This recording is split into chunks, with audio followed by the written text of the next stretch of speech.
Hey there, ladies and gentlemen, it's me, Dr. Donna. Welcome to week 14 of 10. Last week I read Honorable. Here's what I have for you. Ladies and gentlemen, this book is historical fiction, and it was about a slave, Lucy Higgs Nichols.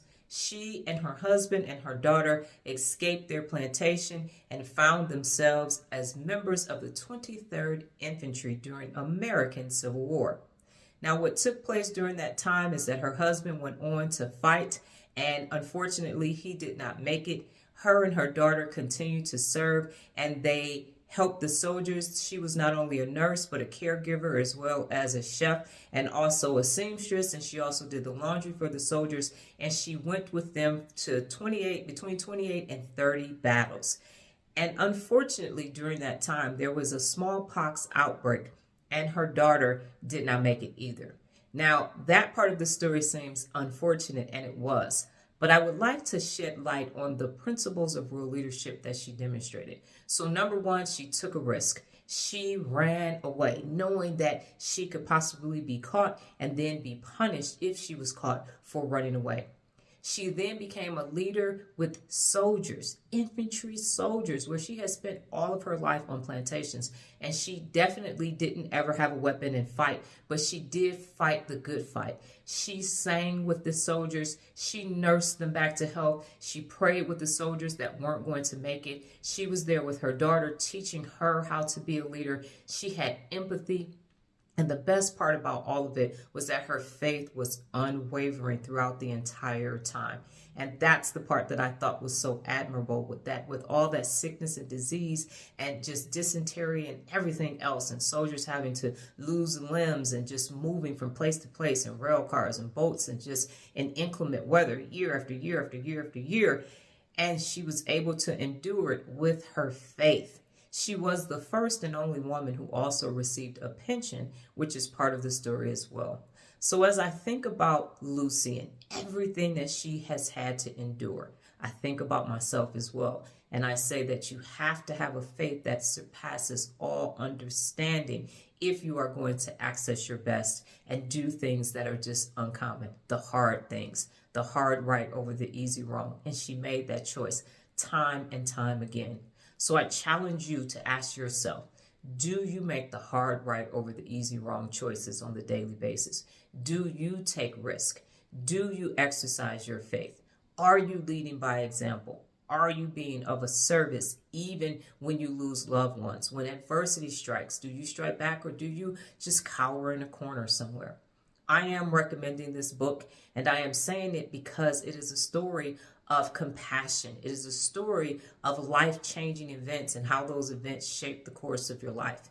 And after you read this story, I'd like for you to just take some time and reflect upon your own life and ask yourself, are you brave enough to make those choices? Are you brave enough to do those things in this day and age that she did so many years ago? So yes, recommending the book. And yes, I am saying it was a 2 thumbs up for me. And I don't even know if I've ever made that recommendation before. Good book.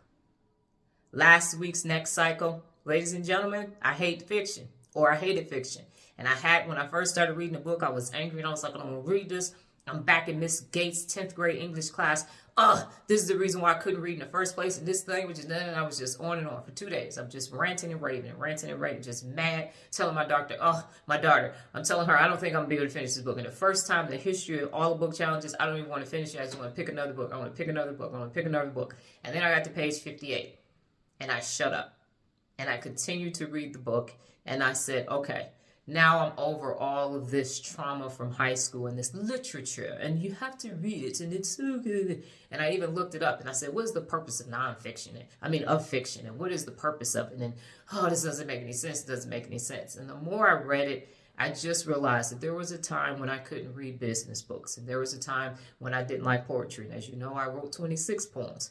And so it really is how it was presented to me. You have to read this and this is good and you don't have a choice, and do an assignment on Great Expectation and Great Gatsby and Blue Sky, whatever.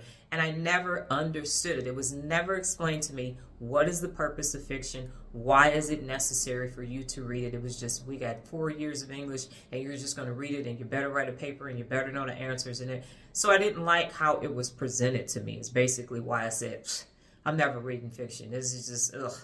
But now I understand it, and there will be more fiction books. As I indicated, 10 is the first book challenge where I will be reading fiction. And I'm glad that I made that decision, because I had this adversarial relationship with fiction based upon a school system forcing me to do it and never really going back to revisit, do I have a problem with fiction, or do I have a problem with how fiction was presented to me and mandated that I like it? So that is the actual issue. So I will start to read more fiction. Great next cycle. Glad I have it. This week's book, What the Dog Saw. Well, that's my time, ladies and gentlemen. But before I get out of here, just remember the tenacity of 10.